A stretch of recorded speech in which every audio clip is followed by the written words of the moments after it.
په خیر کم ملګري چې دا وخت یې ویښ وي نو بهرحال وارخطا کېږئ هم مه چاته وایئ هم مه خو بیدار اوسېږئ ویښ اوسېږئ ځکه چې په ملک کې د مارشلا لګېدو اوازې دي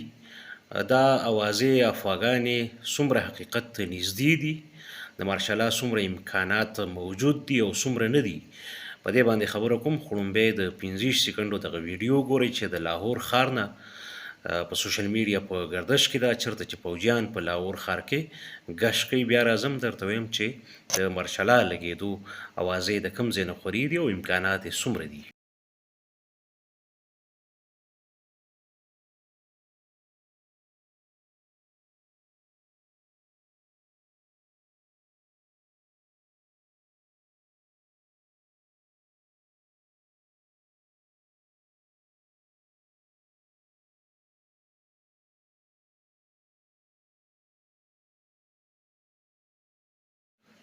نو د 15 سکندو د دغه ویډیو کتو نه وروسته راځم دا چې په ملک کې د مارشلا اوازې افواګانې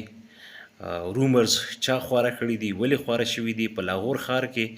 د دې 15 سکندو ویډیو ترڅنګ 2-3 نور هم شارټ کلیپس چې کوم دي هغه په ټویټر چې اوس ورته ایکس وایي په ګردش کې دي او د دغې په بنیاد باندې ځینې خلک وایي چې ګنې په ملک کې د غیر معمولي صورتحال ایمرجنسي یا د مارشلا لګېدو خطر دی سره د دې چې دا صرف او صرف امکاني خبرې دي او د لو پروفایل خلکو خوري کړي دي نو د کمپینک ضرورت نشته او که پرس کو مارشلا ولګي یا لګول غواړي نو هم ما او تا کولی شو خبره دا ده چې په ټویټر دا افواګانې به هر حال اوس په ټرند کې دي لاهور اوس ټاپ ټرند راغلی دی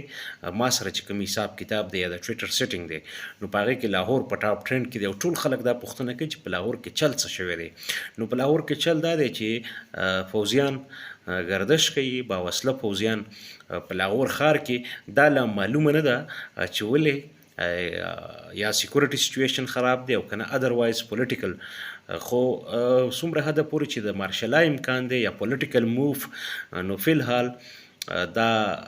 قرین قیاس نه ښکاري یا حقیقت ته نږدې یا قیاس نشو کولی اگر چې په پاکستان کې څه هم امکان لري شاید د سیکورټي کومه معامله وي انټرنل څه داسې انفو یا انټلیجنس اطلاعاتو په بنیاد باندې پوج گردش کوي د مارشلا خبرې یا د ایمرجنسي لګېدو خبرې چې دي نو دا فی الحال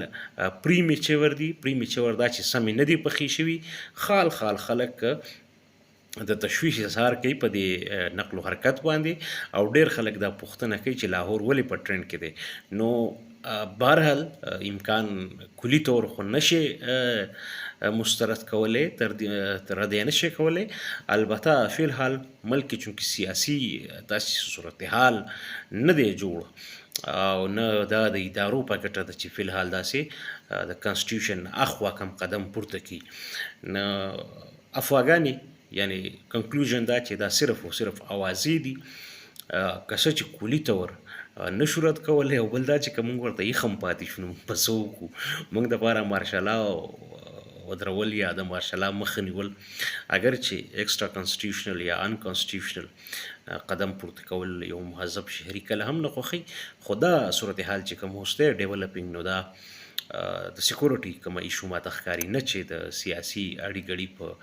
تناظر کې یا په نتیجه کې د کوم مارشلا یا ایمرجنسي را سره پاتې شوی د خبرو کوم مقصد موږ راویستی نه یې راویستی هغې دپاره بخښنه غواړم کوم راویستی جو مننه